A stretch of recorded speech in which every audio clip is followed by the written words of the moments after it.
قال النبي صلى الله عليه وسلم خيركم من تعلم القرآن وعلمه তোমাদের মধ্যে সর্বোত্তম ওই ব্যক্তি যিনি নিজে কোরআন শিক্ষা করে অপরকে কোরআন শিক্ষা দেয়। আমার ভাইরা, এজন্য আসুন নিজে কোরআন শিক্ষা করতে হবে। কোনো মানুষ যদি কোরআনের সঙ্গে তার সম্পর্ক লাগায়, কোরআনের সঙ্গে সম লাগায়, দুনিয়াতে মহান আল্লাহ তার ইজ্জত বাড়ায় দিবে, সম্মান বাড়ায় দিবে, এমন ইজ্জত বাড়ায় দিবে, সম্মান বাড়ায় দিবে। বাস্তব একটা ঘটনা আপনাদের সম্মুখে তেলাওয়াত করি, বাস্তবে একটা ঘটনা তুলে ধরি। আমার ভাইরা, বাংলাদেশের রাজধানী হলো ঢাকা। ঢাকার মধ্যে বড় এক হাসপাতাল, ওই হাসপাতালের মধ্যে সবচাইতে বড় ডাক্তার যিনি, ওই ডাক্তারের কাছে একজন লোক গিয়েছে, তার ক্যান্সার ধরা পড়েছে, ক্যান্সার রোগ ধরা পড়েছে, এমন ক্যান্সার হয়েছে।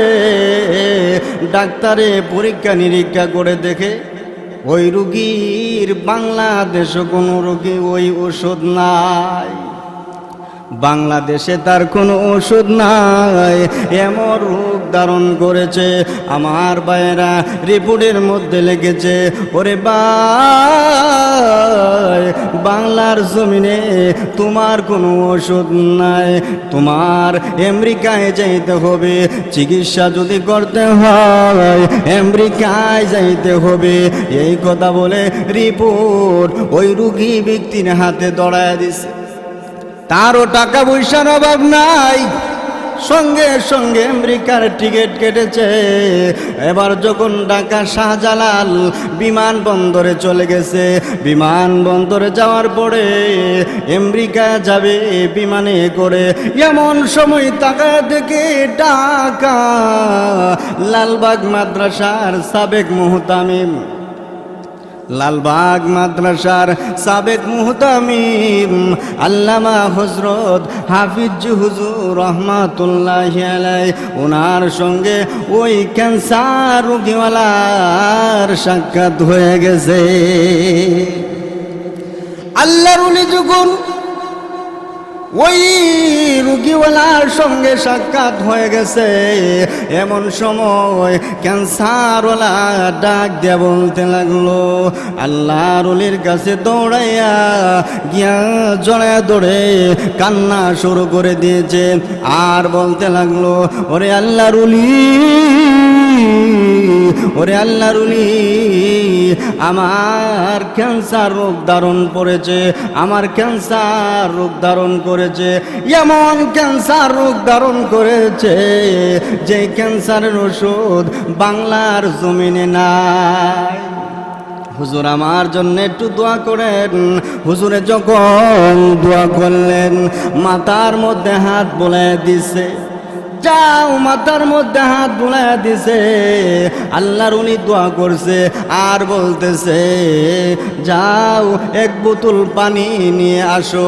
আল্লাহর উলির হাতে এক বোতল পানি ধরায় দিছে। আল্লাহর উলি ওই এক বোতল পানির মধ্যে কোরআনের আয়াত পড়ে পড়ে ফু দিতেছে। وَنُنَزِّلُ مِنَ الْقُرْآنِ مَا هُوَ شِفَاءٌ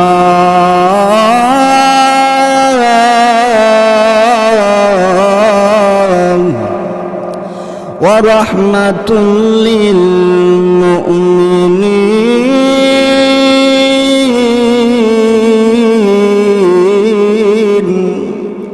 মহান আল্লাহ রাব্বুল আলামিন পবিত্র গ্রন্থ কোরআনের মধ্যে বলেছেন, আল্লাহ কোরআন নাজিল করেছে সমস্ত রোগের ঔষধ হিসাবে নাজিল। আরো জোরে কন, আমার ভাইরা লক্ষ্য করে দেখুন, ওয়া রাহমাতুল লিল মুমিনিন, মুমিনদের জন্য রহমত। আল্লাহর কোরআন মুমিনদের জন্য রহমত। লক্ষ্য করে দেখুন, হাফিজ হুজুর রাহমাতুল্লাহি আলাইহি কোরআনের আয়াত তেলাওয়াত করে ওই পানির মধ্যে ফু দিয়া ওই ক্যান্সার রোগীওয়ালার হাতে পানি ধরায় দিছে। আর বলতে লাগলো, তুমি এই পানিগুলি পান করবা, বাংলার জমিনে পানি পান করবা, আবার গিয়া বিমানে উঠে পানি পান করবা, আবার আমেরিকায় ল্যান্ড করে তুমি পানি পান করবা। আমেরিকার সবচাইতে বড় ডাক্তার যিনি, তার কাছে চিকিৎসা করার পরে তুমি আবার পানিগুলি পান করবা। আবার আমেরিকাতে আসার পরে তুমি বিমানের মধ্যে পানি পান করবা, বাংলার জমিনে রেন করে তুমি পানি পান করবা। এই পানি যদি এই নিয়মে তুমি পান করো, আল্লাহর কসম তোমার রোগ থাকবে না, রোগ ভালো হয়ে যাবে। আল্লাহ তো বলেছেন পবিত্র গ্রন্থ কুরআন মানুষের সমস্ত রোগের ঔষধ। আমার ভাইয়েরা, এজন্য আসুন ওই ক্যান্সার রোগীওয়ালা আল্লাহর ওলির পরা পানি পান করে বিমানের মধ্যে গিয়া উঠেছে। আমার ভাইয়েরা, বিমানের মধ্যে উঠে আবার যখন পানি পান করেছে, ওই রোগীওয়ালা তাকে দেখে তার রোগ অর্ধেক সুস্থ হয়ে গেছে। সে নিজেকে ভাবতেছে ক্যান্সার রোগের যে জীবাণু আছে ভিতরে থাকলে যে জ্বালা যন্ত্রণা হয়, ওই জ্বালা যন্ত্রণা আর নাই, ক্যান্সার রোগ ভালো হয়ে যাইতে আছে। আমার ভাইরা, এবার যাইতে যাইতে 24 ঘন্টা বিমান চালাইয়া, একদিন বিমান চালাইয়া আমেরিকায় ল্যান্ড করেছে। আমেরিকায় গিয়া ওই রুগী সবচাইতে বড় ডাক্তার যিনি, তার কাছে গিয়া চিকিৎসা করলেন। পরীক্ষা নিরীক্ষা করার পরে রিপোর্ট যখন এসেছে, এমনি আমেরিকার বড় ডক্টর ওই বাংলাদেশি রুগীর দিকে তাকায় দেখে ওই রুগীর চেহারা এত সুন্দর, আর রিপোর্টের দিকে তাকায় দেখে তার রিপোর্টের মধ্যে কোনো রোগ নাই। তার রিপোর্টের মধ্যে কোনো রোগ উঠে নাই, রোগ নাই। এমনি ডক্টর রাগে রাগান্বিত হইয়া বাংলাদেশি রোগটাকে ডাক দেয়া বলে, ওরে বাঙালি, তুমি বাংলাদেশ থেকে আমেরিকা এসেছো, এত কষ্ট করে এসেছো, অথচ তোমার কোনো রোগ নাই, অতএব তোমার রিপোর্টের মধ্যে কোনো রোগ নাই, এমনি তুমি এসেছো, কেন এসেছো? এমনি রোগীওয়ালা ডাক দিয়ে বলতে লাগলো, ওরে ডক্টর, আমার তো রোগ ছিল, এমন রোগ ছিল, আমি বাংলাদেশের রাজধানী ঢাকা বড় হাসপাতালে আমি পরীক্ষা নিরীক্ষা করলাম। যে পরীক্ষা নিরীক্ষা করার কারণে আমার ক্যান্সার রোগ ধারণ হয়েছে, ক্যান্সার রোগ হয়েছে। ডক্টরে বলেছে এমন ক্যান্সার, যেই ক্যান্সারের ওষুধ বাংলার জমিনে নাই। এমন সময় এই রিপোর্ট আমাকে ধরায় দিছে, বাংলাদেশের রিপোর্ট আমেরিকার ডক্টরের হাতে ধরায় দিছে। বাংলাদেশের রিপোর্ট যখন আমেরিকান ডক্টরের হাতে ধরায় দিয়েছে, ওই ডক্টর একবার বাংলাদেশের রিপোর্টের দিকে তাকায়, আবার রোগীর দিকে তাকায়, আবার রিপোর্টের দিকে তাকায়, আবার রোগীর দিকে তাকায়, তাকায় অবাক হয়ে গেছে। ওরে বাঙালি, একদিন আগে তোমার এমন রোগ ছিল যেই রোগের কোনো ওষুধ নাই, বাংলার জমিনে তো ওষুধ নাই, আমেরিকা তো এই রোগের কোনো ওষুধ নাই, এমন রোগ ধারণ করেছিল, কিন্তু একদিনে তোমার রোগ সুস্থ হয়ে গেছে। একদিনে রোগ ভালো হওয়ার কথা নয়, তোমার রোগ একদিনে ভালো হয়ে গেছে। তুমি কোন ডাক্তারের ওষুধ সেবন করেছো, ওই ডাক্তারের পরিচয় আমার কাছে ওপেন করো। ওই ডাক্তারের পরিচয় আমার কাছে ওপেন করতে হবে, কারণ আমি সারাটা জীবন ওই ডাক্তারের গোলামি করব, ওই ডাক্তারের খেদমত করব, ওই ডাক্তারের সুহবতে আমি আমার সারাটা জীবন কাটায় দিতে চাই। আরো জোরে কোন সুবহানাল্লাহ। আমার ভাইরা লক্ষ্য করে দেখুন, এবার ক্যান্সার রোগীওয়ালা ডাক দেয়া বলে, ও আমেরিকার ডক্টর, আমি কিভাবে আমি ওষুধ সেবন করব? বরঞ্চ আমার রিপোর্টের মধ্যে এসেছে বাংলার জমিনে আমার কোনো ওষুধ নাই, তাহলে আমি ওষুধ কোথায় পাবো? আমি ওষুধ সেবন করে নাই। এমনি আমেরিকার ডাক্তারে চিৎকার দেয়া ডাক দেয়া বলে, ও বাংলাদেশি, ও বাংলাদেশি, যেই রোগ তোমার হয়েছিল ওষুধ ছাড়া এই রোগ বালা হওয়ার কথা নয়, ওষুধ ছাড়া বালা হওয়ার কথা নয়। তুমি কোনো না কোনো ওষুধ সেবন করেছো, এজন্য তোমার রোগ হালকা হয়ে গেছে, ক্যান্সারের জীবাণু বালা হয়ে গেছে। তুমি কি পান করেছো আমার কাছে বলতে হবে।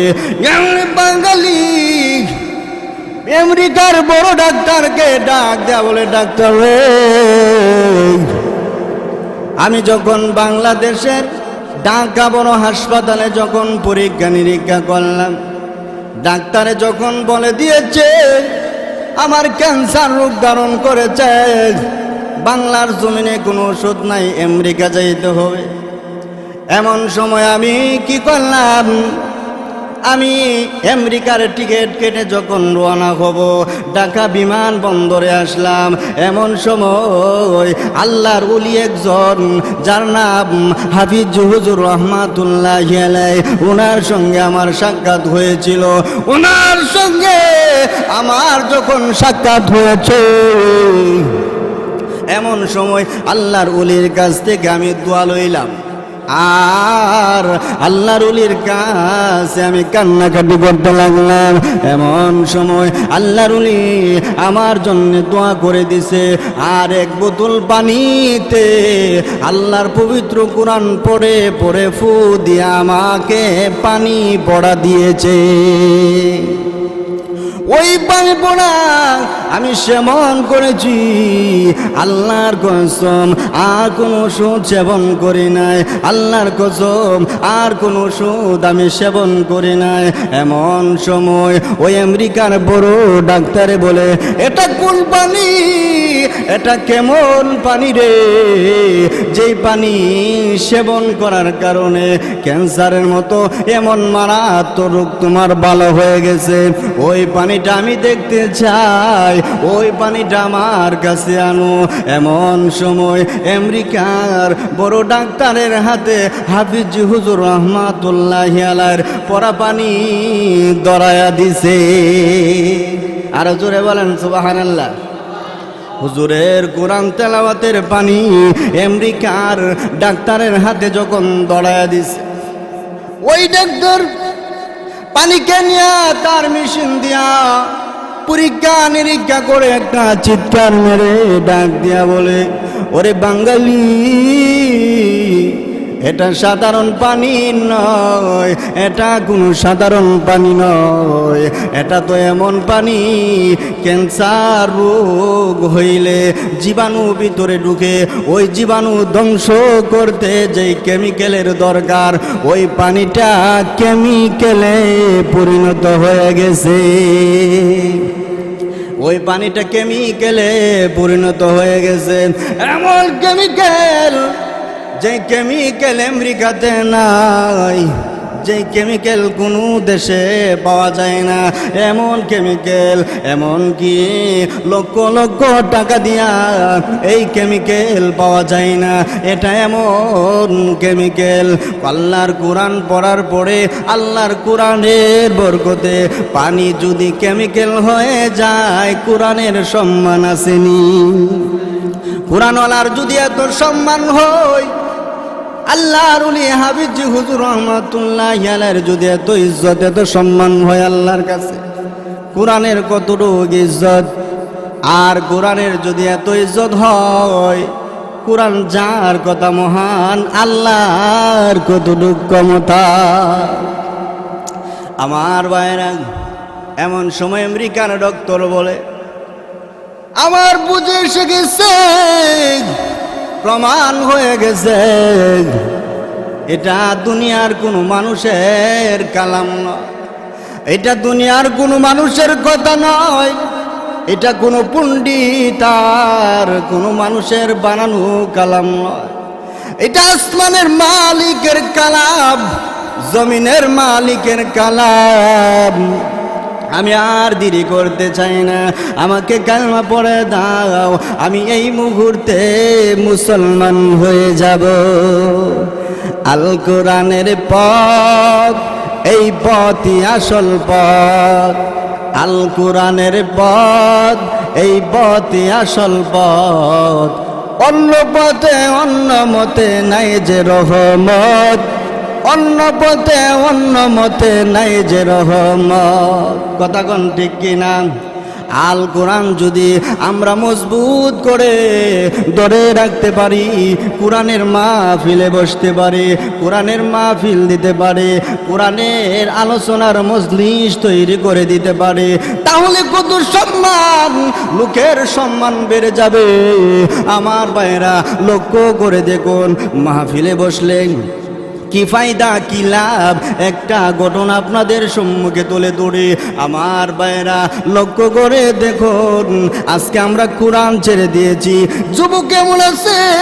যেই যুবক কোরআন পড়তেছিল, কোরআন শিক্ষা করে না পড়তে পড়তে ভুলে গেছে। কথা কোন ঠিক না? না পড়তে পড়তে কোরআন ভুলে গেছে। সারা রাত ফেসবুক টিপে সময় কাটায় দে, সারা রাত মোবাইল টিপে টিপে সময় কাটায় দে। ওরে যুবক, তোমার কোরআনের ভিতরে তো কোরআনের, তোমার মোবাইলের ভিতরে তো কোরআনের সফটওয়্যার আছে কি নাই? আরো জোরে কান। তুমি ইচ্ছা করলে মোবাইল থেকে কোরআন তেলাওয়াত করতে পারো, মোবাইল থেকে তুমি কোরআন শিখতে পারো। ফেসবুক না টিপে তুমি যদি ওই কোরআন তেলাওয়াত করো, কোরআন শিখো মোবাইল থেকে, তাহলে তোমার জীবন ধন্য হয়ে যাবে। দুনিয়া তো তোমার ইজ্জত বাড়বে, পরকালেও কবরে তোমার ইজ্জত বাড়বে। মরার সময় ফেরেশতারা তোমাকে স্বাগতম দিবে। ওরে যুবক, চিন্তা করে দেখো, তোমার মতো কত যুবক ঘুমায় আর ঘুমতে উঠে না। তোমার মতো কত যুবক হাসপাতালের সিটে আছে। তোমার মতো কত যুবক পঙ্গু হইয়া রাস্তায় রাস্তায় ঘুরে। বাস্তব ঘটনা আপনার সৈশুতি, গত কয়েকদিন আগে সিনজিকে টাক এমন দেওয়া দিছে, 6 জন একবারে শেষ। এমন মারাত্মক ঘটনা ওরে যুবক তোমার সঙ্গে ঘটতে পারে। ওই ঘটনা ঘটার আগে তুমি কোরআনের সঙ্গে তোমার সম লাগাও, কোরআনের সঙ্গে তুমি সম লাগাও, কোরআনের ওয়াজের মধ্যে সম লাগাও, কোরআনের মাহফিলে সম লাগাও, কোরআনের আলোচনায় সম লাগাও, কোরআন শিক্ষা করো যুবক। মরার পরে আল্লাহ তোমাকে জান্নাত দান করবে। আমার ভাইরা, লক্ষ্য করে দেখুন, কোরআনের মাহফিলের কত সম্মান। একবার করে 3 সন্তান, বাবা অসুস্থ, ডাক্তারের কাছে নিয়ে গেলেন। ডাক্তারের কাছে নিয়ে যাওয়ার পরে এমন সময় ডাক্তারে পরীক্ষা নিরীক্ষা করে এবার রিপোর্টের মধ্যে বলে, তোমার এমন রোগ হয়েছে যেই রোগের ওষুধ নাই, ওষুধ সেবন করলেও কোনো লাভ হবে না, বাড়ি চলে যাও, বালাবোরা যা আছে খাওয়াইলাও, আর বেশি দিন বাঁচবে না। ওই 3 সন্তান ডাক্তারের চেম্বার থেকে কাঁদতে কাঁদতে বাইর হইতেছে। মার সামনে ওই 3 সন্তানের সাক্ষাৎ হয়েছে। এমন সময় মা বলে, বাবা রে, কেন কাঁদতে আসছ? কি হয়েছে? চোখের কোণায় পানি কেন? এমনি বলে, মা তোমার কাছে বললে তো তুমি বাবার কাছে বলে দিবা। কারণ ডাক্তারে বলেছে বাবা আর বাঁচবে না, বাড়িতে নিয়ে বালাবুড়া যা আছে খাওয়াইলাম। এমন সময় মার কাছে বলতে চাই না, মা বলে আমার কাছে বলো, আমার কাছে বলো, আমি তোমাদের বাবার কাছে বলবো না। মার কাছে বললেন মা গো বাবা আর বেশি দিন বাঁচবে না, কারণ বাবা যার নাই সে বুঝে বাবার কত দাম। চাচা আছে, কালু আছে, মামা আছে, কিন্তু বাবার মতো কেউ নাই। কথা কন ঠিক কিনা আমার ভাইরা? বাবার মতো কেউ নাই। বাবা এত সম্পদ তোমাকে দিয়া গেছে, মা এত সম্পদ তোমাকে দিয়া, এমন সময় মা কোন কোন শীতের মধ্যে এবার নিচে কোনো বিছনা নাই, মাটি, কবরের মাটি এত ঠান্ডা, ওই ঠান্ডার মধ্যে শুয়ে আছে রে। তোমাকে কম্বল দিয়া গেছে, খাট দিয়া গেছে, লেপ তুষুক দিয়া গেছে, এত আরামে ঘুমাও। এরপরে মার কথা স্মরণ করো না, বাবার কথা স্মরণ করো না। ওরে যুবক, মা বাবে তোর সম্পদ, মা বাবে মন রক্ত, যেই রক্ত জ্বরে পড়লে আর কোনোদিন আসে না। মা বাবার খেদমত করো। এমন সময় মা তার বাবার কাছে বসে মাথার মধ্যে হাত বোলাইতেছে আর কাঁদতেছে। আপনি তো আর বেশি দিন বাঁচবেন না, কয়ে দিছেন, আরো জোরে কর। আবার ওই বাবা উঠে ডাক্তারের কাছে গেলেন, তার ঘটনা সব বুঝে ফেলল। ডাক্তারের কাছে গিয়ে ডাক্তারের পা ধরেছে আর বলেছে ডাক্তার রে, আমাকে এমন ওষুধ তুমি দিয়ে দাও, যে ওষুধ আমি সেবন করলে আমি ভালো হয়ে যাব। আমার ভাইরা ডাক্তারে চিন্তা করে তার কোনো ওষুধ নাই, এবং মুরব্বী মানুষ বাবার সমান আমার পায়ে ধরেছে। এখন কি করি? কারণ আগের যুগের মানুষের বিশ্বাস ছিল বেশি, সরল সোজা ছিল। ডাক্তারে একটু কৌশলে তাকে উঠাইতে হবে। এমন সময় ডাক্তার বলে, ও বাবা, আপনি আমার বাবার সমান, আপনি দাঁড়ান, আপনার জন্য একটা ওষুধ আছে। সুবহানাল্লাহ, জোরে কর।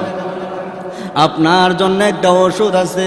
কি ওষুধ? আপনি উঠেন, বাড়িতে যান, বাড়িতে গিয়া গুণাবিহীন লোকের ফুল হইবেন, যার কোনো গুণা নাই তার হাতের ফুল হইয়া আপনি যদি ফুল হইতে পারেন তাহলে আপনি ভালো হয়ে যাবেন, সুস্থ হয়ে যাবেন। ওই লোকটা বাড়িতে আসে, গুণাবিহীন মানুষ খুঁজতে আছে, যারে লাগাল ভাই তারে কবায় আপনার গুণা আসেনি। এমন কোন মানুষ আছে যার কোনো গুনাহ নাই? জোরে কর, নাই। যার কোনো গুনাহ নাই এমন কোন মানুষ নাই। আমার ভাইরা লক্ষ্য করে দেখুন, ওই লোকটা বুঝতেছে যারে লাগাল ভাই সেই বলে, যারে লাগাল ভাই তাকেই বলে ভাই আপনার কোনো গুনাহ আসেনি। সবাই কহা গুনাহ আছে। আবার বলতেছে তোমার মাথা নষ্ট হয়ে গেছে, মরণের আগে মাথাটা পর্যন্ত নষ্ট হয়ে গেছে। যারে লাগাল ভাই একই কথা বলে, একই কথা বলে। অন্তরের কথা কেউ বুঝে না, কেন যে জিজ্ঞাসা করে তোমার গুনাহ আসেনি, এই কথা তো কেউ বোঝে না। আমার ভাইরা লক্ষ্য করে দেখুন, অনেক দূর থেকে বিয়া আইছে ফল ফুট নিয়ে, বিয়ার সঙ্গে আর কোনো কথা না যায়, আসার পরে বলে বিয়াই সাহেব আপনার কোনো গুনাহ আসেনি। বিয়াই কম মরার আগে আপনার মাথাটাও চলে গেছে। আমার ভাইরা এমনভাবে গুণাবিহীন মানুষ খুঁজতেছে, গুণাবিহীন মানুষ খুঁজতেছে, পায় না, পায় না তো পায় না। এমন সময় উনি বাড়ি ঘর ছেড়ে দিয়া অনেক দূরে গেছে, মসজিদের মধ্যে গেছে। মনে মনে ধারণা করছে মসজিদে না গেলে, মসজিদের ইমাম সাহেবের কাছে না গেলে গুণাবিহীন লোক পাওয়া যাবে না। হুজুরের কাছে গিয়া যখন এমন সময় আসরের নামাজ পড়ে মসজিদের মধ্যে বসে রইলেন, আমার ভাইরা মসজিদের মধ্যে বসে রইলেন।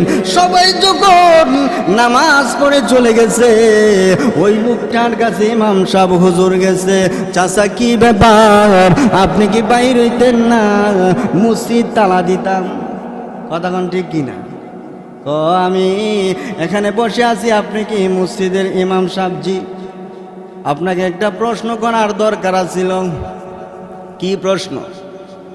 ওই রুগীওয়ালা বলে, ইমাম সাহেব আপনার কোনো গুনাহ আসেনি?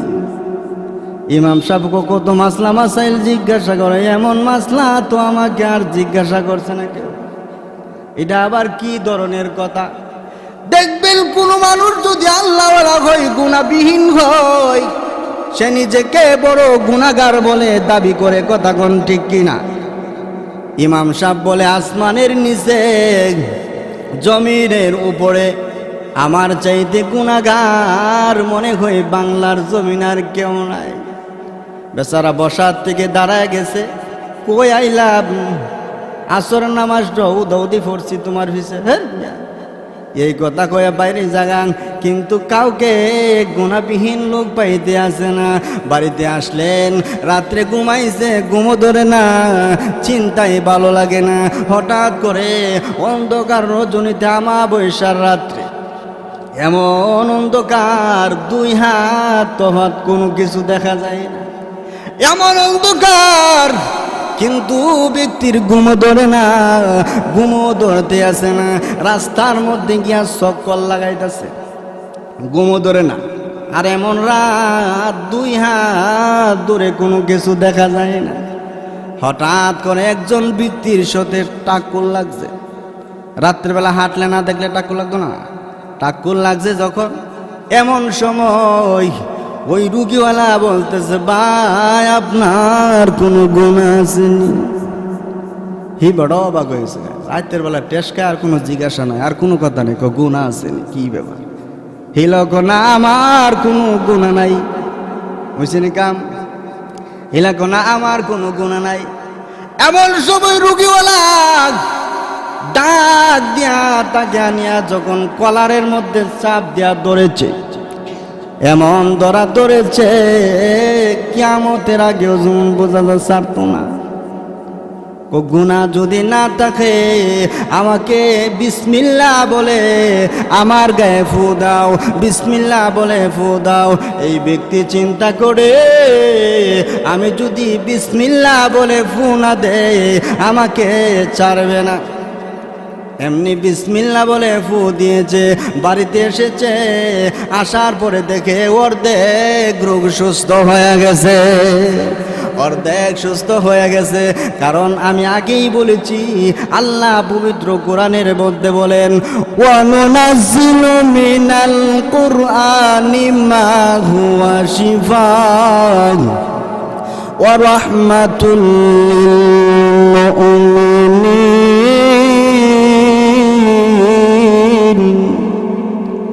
আল্লাহ সমস্ত রোগের ওষুধ হিসাবে কোরআন নাজিল করেন, এবং মুমিনদের জন্য কোরআন হলো রহমত। যেই মাত্র বিসমিল্লাহ পড়ে ফু দিয়েছে, ওই ব্যক্তির রোগ হালকা হয়ে গেছে। বাড়িতে চলে গেলেন, বাড়িতে গিয়া বিবিকে ডাক দেয়া বলে, বাড়িতে বড় একটা মুরগ আছে, এই মুরগটা জব করে আমাকে বাদ দাও, আমি খাবো। বৌমা ডাক দেয়া বলে, আম্মা গো, বাবার মাথা ঠিক নাই, বাবার সব কথা কিন্তু শুনবেন না। মা আবার চিন্তা করে, কোন দিন যে মারা যায়, বড় একটা মুরগ খাওয়ার কথা বলেছে, যদি না দে একটা কথা থেকে যাবে। মরার আগে একটা মুরগ খাইতে আসিম দিছে না, কথা কোন ঠিক কিনা? হ্যাঁ না জোরে কইবেন? আমার ভাইয়েরা লক্ষ্য করে দেখুন, এবার মা সুন্দর করে মুরগ জব করে বাদ দিছে, এমন ভাবে এক সপ্তাহ খাওয়ার পরে রুগী সুস্থ হয়ে গেছে। আল্লাহর কোরআনের কেমন বরকত, রুগী যখন সুস্থ হয়ে গেছে কয়েকদিন পরে আবার ফল ফুট নিয়ে, আবার কোন টাকা পয়সা নিয়ে ফল ফুট নিয়ে ওই ফির সাহেবের কাছে যাইব। রাত্রেবেলা যে ফু দিছিল, যাইতে যাইতে 2 গ্রাম পার হইয়া অনেক দূর গিয়া এবার জিজ্ঞাসা করে, অমুক নামের ফির সাহেব ওই এলাকায় আসেনি? অমুক নামের তো কোনো ফির সাহেব নাই, কারণ তো ফির সাহেব না, অমুক নামের ফির সাহেব নাই। তাহলে তখন রুগীওয়ালা বলতেছে, মনে হয় আল্লাহওয়ালা মানুষ ফির সাহেব দাবি করে না, সাধারণভাবে মনে হয় চলে। এমন সময় অমুক নামের ব্যক্তি আছে না? কহ উনি তো আছে।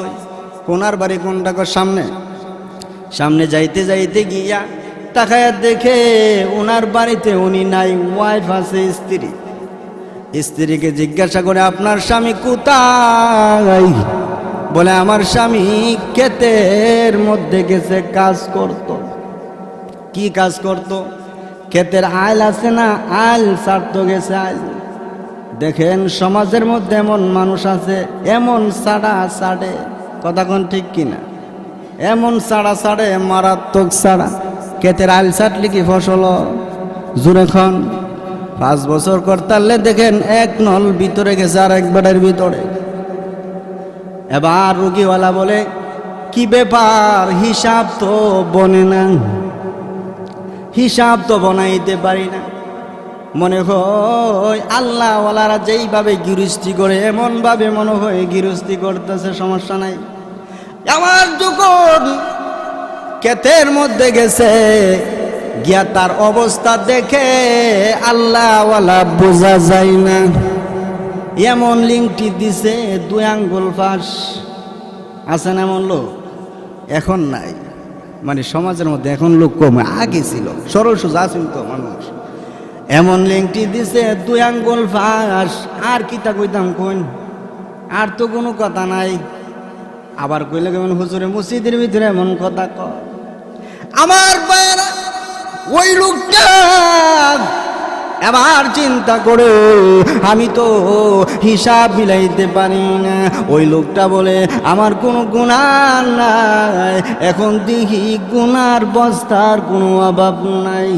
কথা কোন ঠিক কিনা? গুনার অভাব নাই, কিন্তু তার তো কাম হয়ে গেছে, রোগ তো আমার ভালো হয়ে গেছে। যাই হোক, এমনি ডাক দিলেন, ও ইলাস আলী ভাই। এমনি ইলাস আলী ভাই মাথা উঠাইয়া বলে, ভাই আপনাকে ওই যেমন আসিনি রাত্রের বেলা যে ঠাকুর গাইছিলাম, আমি তো এমন ডরাইনি, ডরাইছি ই তো মানছে করে। ডাকি দিতেছে, হিসাবে ডাকি দিতেছে রোগীওয়ালারে। আমার মায়েরা মনের কথা তো বুঝে না। এমন সময় রোগীওয়ালা বলে, ও ভাই, আমি তো হিসাব মিলাইতে পারি না, হিসাব মিলাইতে পারি না। কি হিসাব? আপনি না সেই দিন বলেছিলেন আপনার কোনো গুনাহ নাই, এখন দেখি গুনার তো অভাবই নাই, এখন দেখি গুনার অভাব নাই। আপনি না এই দিন বলেছিলেন গুনাহ নাই, তাহলে এই হিসাব তো আমি মিলাইতে পারি না। এমনি ব্যক্তি ডাক দেয়া বলে, ও ভাই, আপনি আসেন, আপনার হিসাবটা আমি মিলাই দেই। কিভাবে হিসাব? একদম সোজা। আমি যেই দিন তোমার সঙ্গে আমার সাক্ষাৎ হয়েছিল, হয়েছিল রাত্র, সেই দিন 12টার উপরে বেজে গিয়েছিল, বেজে গিয়েছিল। সেই দিন অন্ধকার রজনী ছিল, ছিল। আপনার গ্রামের পাশের গ্রামে একটা মাহফিল হয়েছিল। ওই মাহফিলের মধ্যে একজন মুফতি সাহেব আলোচনা করেছে। মাহফিলের মধ্যে বসলে, কোরআনের আলোচনার মধ্যে বসলে, কোরআনের মাহফিলের মধ্যে বসলে আল্লাহ সুগিরা গুনাহ ক্ষমা করে দেয়। জীবনের যত সুগিরা গুনাহ আছে, ওই গুনাহ তোমাকে মহান আল্লাহ ক্ষমা করে দিবে। আর যদি শেষ মোনাজাতের মধ্যে চোখের পানি ছেড়ে ছেড়ে কাঁদতে পারো, আল্লাহর দরবারে তওবা করতে পারো, আল্লাহ আপনার জিন্দেগীর সব কবিরা গুনাহ ক্ষমা করে দিবে। আমি সেই দিন মাহফিলে গিয়া বসার কারণে আল্লাহ আমার সব সুগিরা গুনাহ ক্ষমা ক্ষমা করে দিয়েছে। ওই মুনাজাতের মধ্যে চোখের পানি ছেড়ে ছেড়ে কান্নাকাটি করার কারণে আল্লাহ আমার সব কবিরা গুনাহ মাফ করে দিয়েছে। এজন্যে আমি নিষ্পাপ হইয়া আসার পথে তোমার সঙ্গে আমার টাক্কুর লেগেছিল। তখন তুমি বলেছিলা গুনাহ চিনি, আমি বললাম না আমার কোনো গুনাহ নাই। তখন তোমাকে ফু দিয়েছিলাম, সেই সময়ে কোনো গুনাহ ছিল না, সেই সময় কোনো গুনাহ ছিল না। আল্লাহ এই ফু কবুল করেছে, আপনি সুস্থ হয়ে গেছেন। এখন বাড়িতে আবার বস্তা বইরা লাইছি, বাড়িতে আবার গুনাহ করতে করতে বস্তা ভরে ফেলেছি। এজন্যে ভাইরা আমার, কোরআনের আলোচনার অনেক দাম। এই যে এখন আলোচনা হইতে আছে, মহান আল্লাহ সুগিরা গুনাহ ক্ষমা করতে আছে। আর যদি আমরা নামাজ পড়ে মসজিদের মধ্যে যদি নামাজ পড়ে আল্লাহর দরবারে কাঁদতে পারি, মহান আল্লাহ আমাদের কবিরা গুনাহ ক্ষমা করে দিবে। মহান আল্লাহ রাব্বুল আলামিন আমাদেরকে যে আলোচনা করেছি, আলোচনার উপর আমল করার তৌফিক দান করুন। সকলে বলেন আমিন।